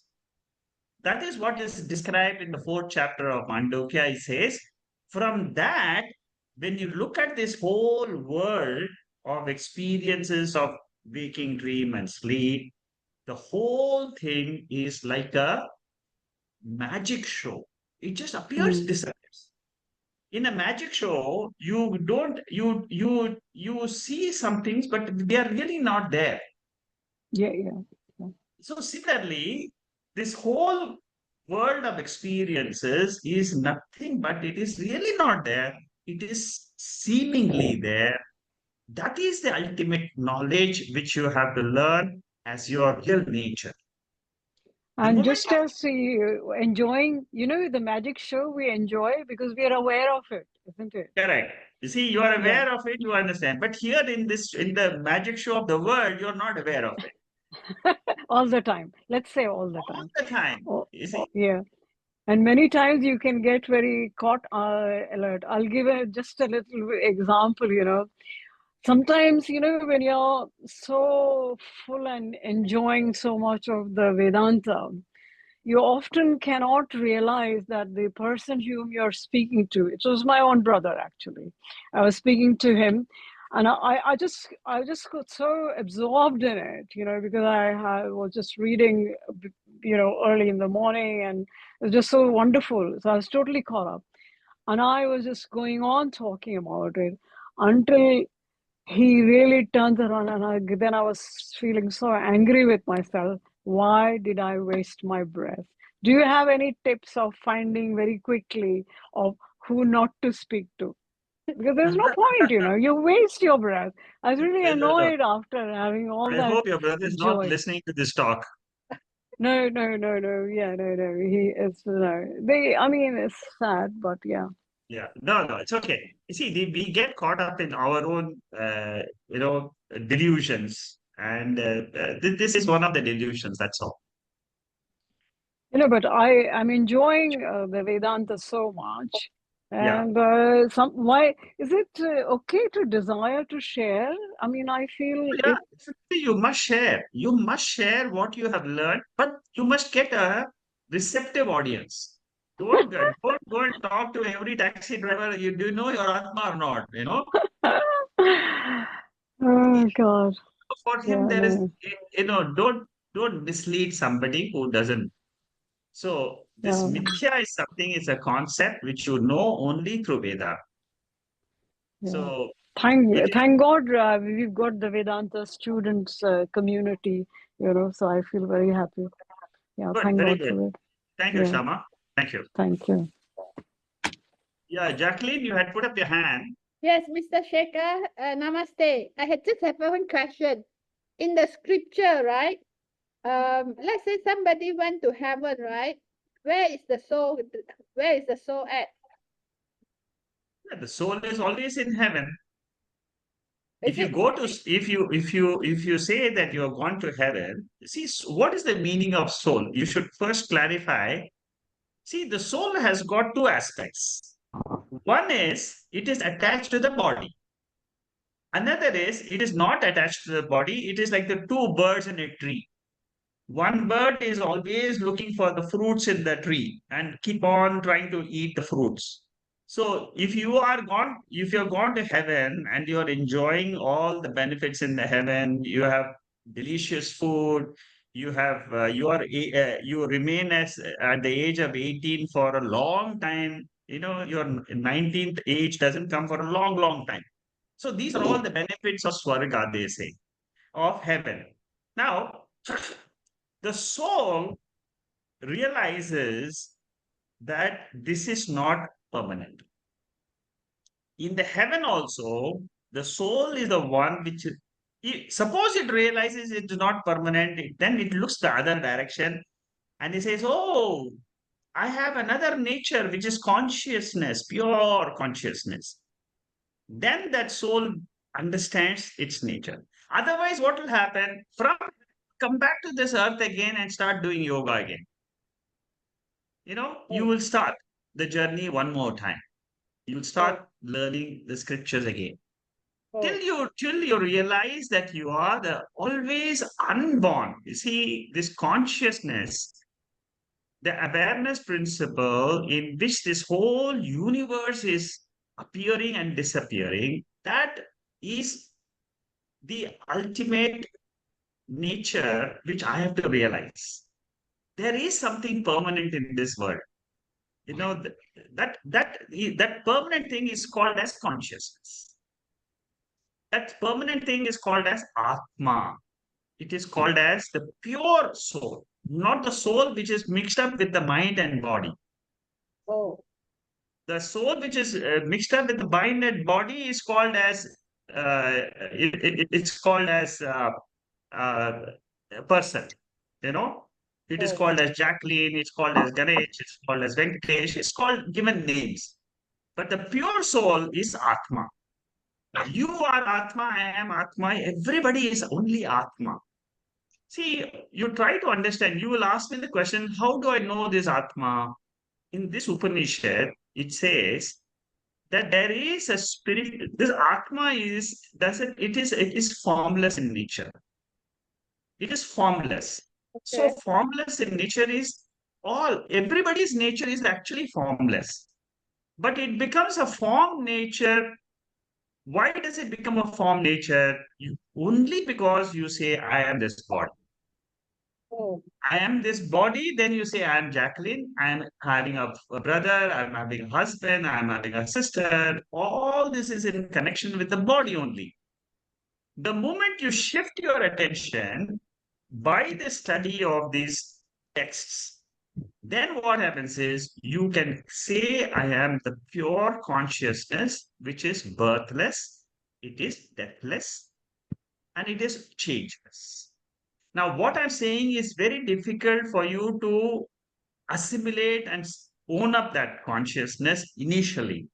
But as you practice again and again, I am not this body, I am the spiritual content in this body. Then what happens is you will be able to appreciate there is something which is not what I knew before. Okay, so your main question is in the heaven, what happens to the soul? So this is in the heaven. If you see, if you are able to get this knowledge at any time, anywhere, you will be free. Am I clear a little bit? Yeah, basically, I can speak to you now. One day, I'm breathless. So that is consciousness that leaves the body. Then that consciousness, basically, where is it? But you don't know. We don't know, right? It is like formless. how it merged up with other, we really don't know. Maybe it look at another body and it become a form again. Is that the way? Okay. See, let me explain to you in another way. Suppose you are Basically, what I want to say is somebody, pass away, go to heaven. That's what I use the word go to heaven. Of course, we don't know where they go. Basically, as a human, as long as we don't have the breathing, then the body is not there anymore, right? The what do you call that? The cord is being cut from that body. Then it went out away, the body decay. So I'm asking in scripture, after somebody pass away, how does that evolve? Or that is consciousness that is eternal, never change, never born, it's always there. okay.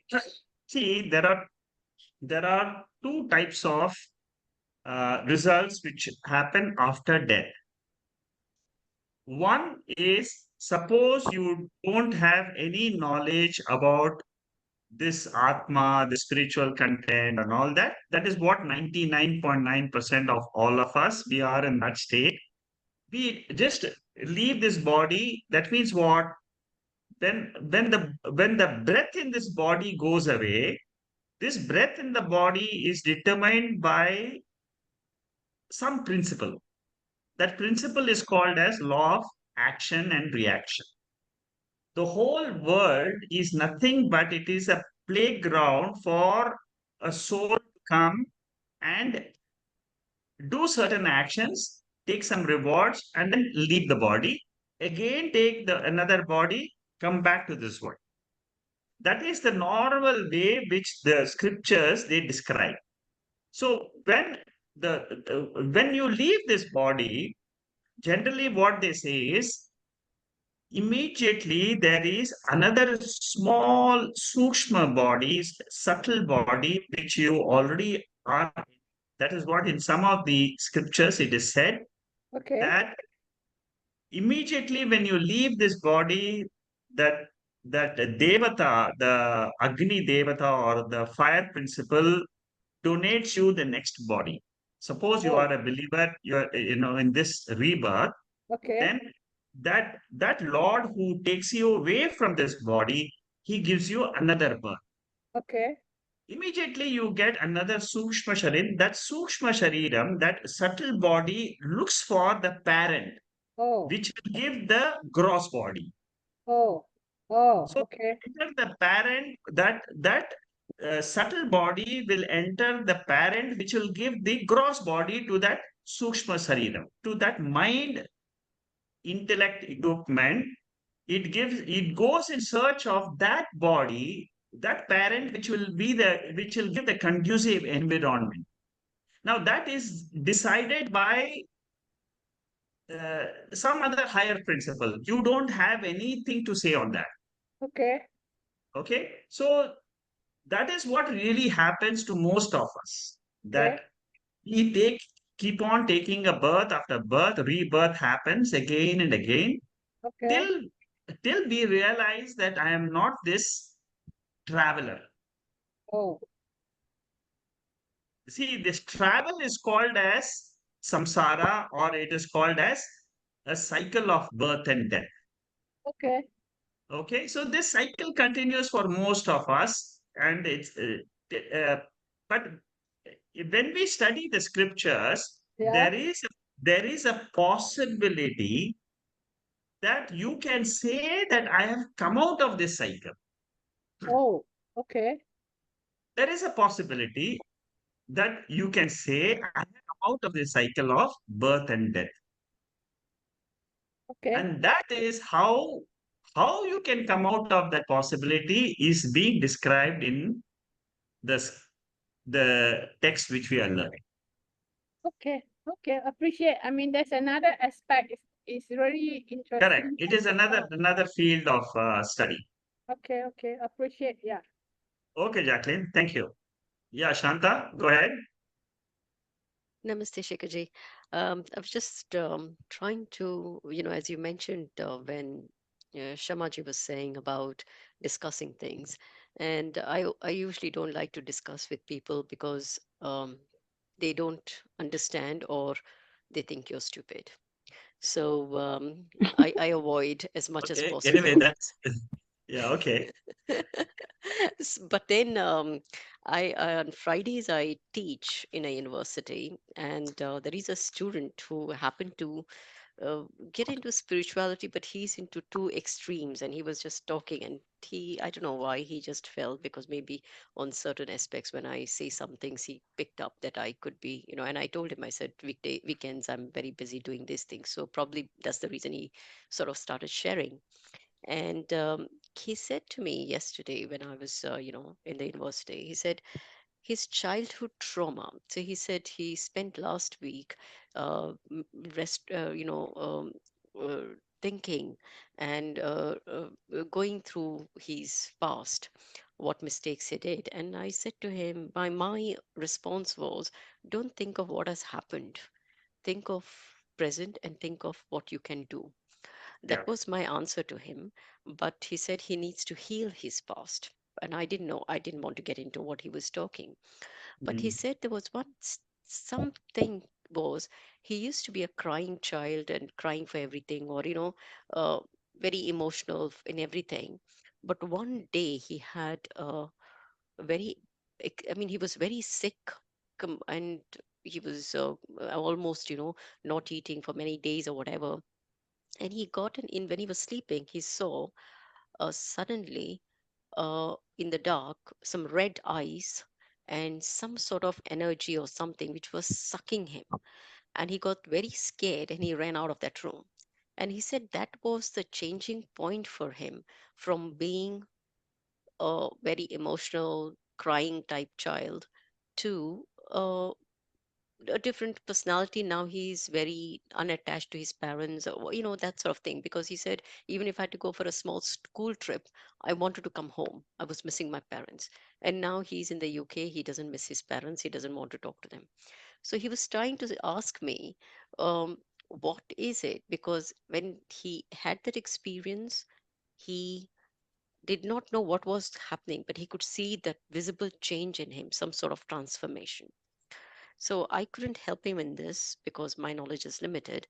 All I told him is, if you want to do a healing, just, go through every step of your life and go and resolve it for yourself by saying that was okay what you did.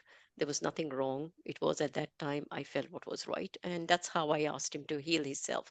But what could be a better way of, supporting such a discussion? Is there Good. any advice? I think it's good. I think Shama would be a better person to answer that. But I can tell you from a spiritual angle, what you've done is extremely good. You see, most of these problems are emotional issues, which are very deep and which is very difficult to cure. The Mm, best way of curing them is to listen to them, and like I said, like you have done, go let him go through this himself and mm. let him come out of it the way he interprets it. And is he a student of Gita or Upanishads or He's something? no, but he every day listens to one or two mantra of Bhagavad Gita. He's got this Okay, app, good. and he's, No, no, yeah, then you and he just goes just to. tell He's a them. big, yeah. He used to be a big worshipper of Shiva, I think, or Shakti something, and Yeah. then he's stars and everything. They told him you become a Shiva bhakta, so he is now doing Shiva, but he goes to Shakti temple. But what was strange was he was quite honest with me. He said, "I've got these completely two opposite things. One side, I keep dating people, and I keep dating many people, and I find, okay, if I go out with one person, and then after some times I start making a list of what I don't like about her, so that it's easy to detach from her and go to the next person.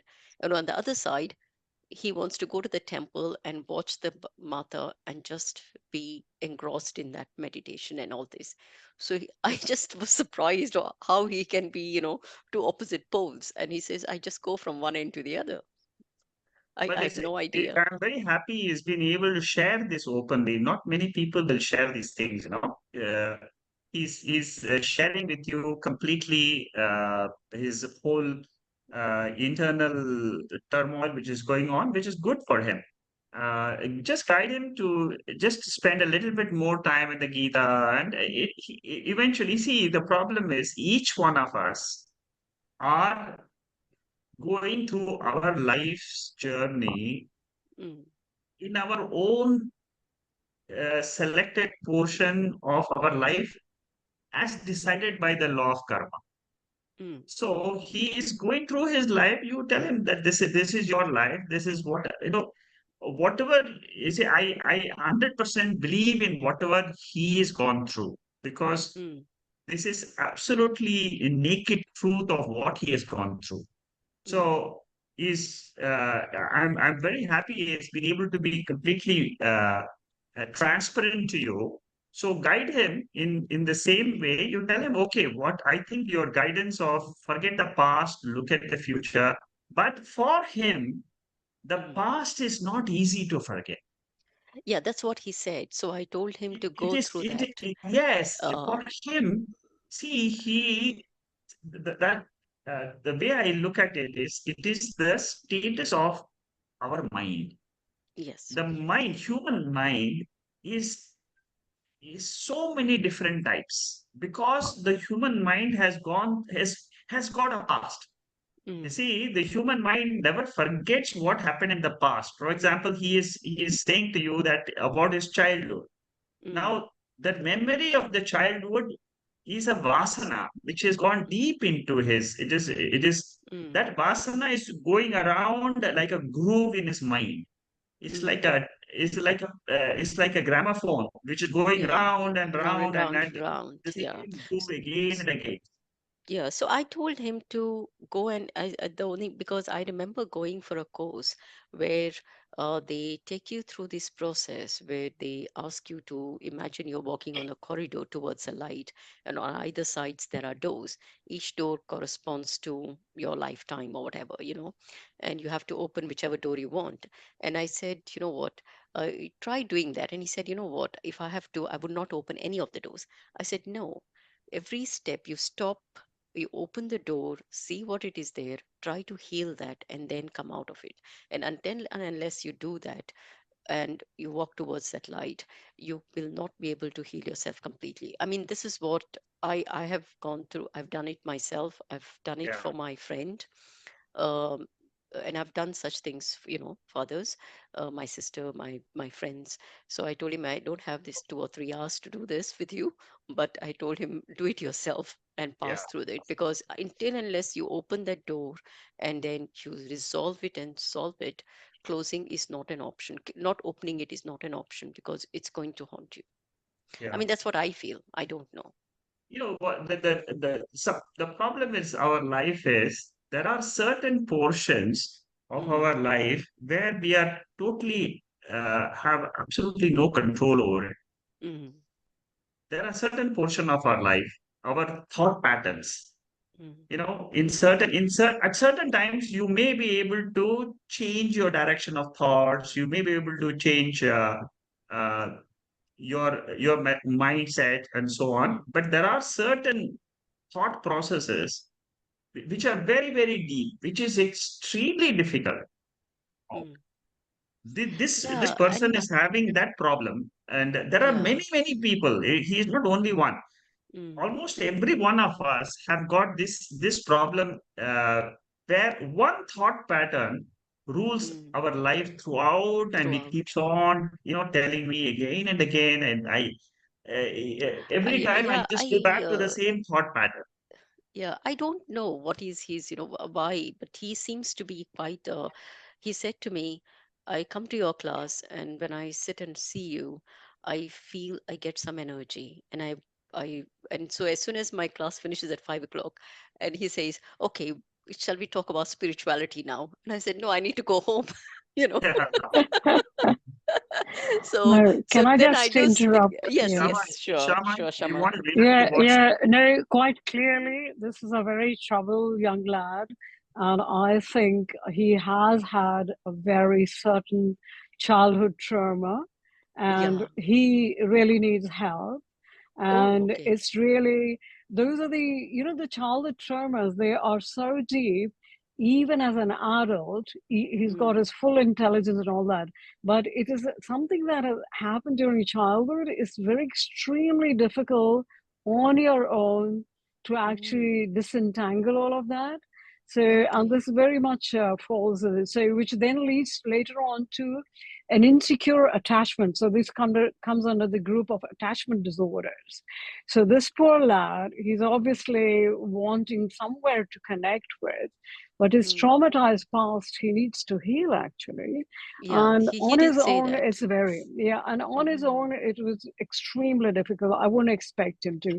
As an adult, you and me, if we experience some trauma, we are quite well equipped to actually heal with it. But it goes so deep into our emotions that it's not within the realm of reason that you can actually work with it. But these are full-fledged trauma therapists. They work Okay. and I'll it's see. really would be Yeah, helpful. yeah. Yeah, I'll but talk I'd to be quite him and happy see. to, I mean, if he just wants to have a chat, I'll be able to Okay. signpost him in some ways if he would like Needs to. help. Yeah, Okay, I'll yeah, mention to yeah. him. And I And used to, in my normal clientele as a GP, I used to get lots of people who actually, young people, who actually didn't have real medical problems, but they had problems like this, what you're mentioning, and it was quite sad, as to how they were so caught into that. And many times, of course, it was fairly simple. I used to basically, I started calling it bibliotherapy. You point them towards certain right kind of direction and they work it out themselves. Other yeah, times they actually need full talking therapy. okay. But he will be helped, definitely. Yeah, that's good. Yeah, I will mention to him, and Okay. then as he is, very much attached to Bhagavad Gita, and he makes it a point to That's very good. listen Yeah. to listen to at least one or two shlokas, and then he tries to That's understand. He very tries to nice. tell me Very as nice. well Yeah. that so I think he will get on path, because when he wants to talk, he doesn't say I want to talk about my problems or my anxieties. He says let's talk about Because he spirituality, the thinks this is karmas. really where he will find help in spirituality. But then there is a bit of a danger there, which we call it spiritual bypassing. When the reality, what we are facing, is very, very traumatizing, we can't face up to it. So we then escaped into some kind of spiritual kind of Okay, longing. so And that can really be quite sometimes destructive, where okay, you can land up in some kind of a group or something. And that can be further traumatizing because he's not yet ready for it, because he hasn't actually dealt with, if you are hungry, you need food to eat. If you are emotionally troubled, you need to heal that, So yeah. I feel no, we can't ignore any aspects of our total existence, So Okay. not going straight to Yeah, that. so I will mention to him and see if Yeah, he would do. like to talk I'll to be you, quite and then happy to. yeah, Yeah. Okay. yeah, Sure. Sure. wonderful. Sure. Thank you very Yeah. much. Thank you. Thank you. Thank you, Shekharji. Yeah, thank you, Shanda. Okay, so we'll stop here and we'll continue Kathopanishad. And tomorrow there is a session on Madhukya. Thank you and have a Thank you. great Thank day. you. Dhanyavada. Namaste. Thank Jai you. Bye-bye. Hari Om. Namaste.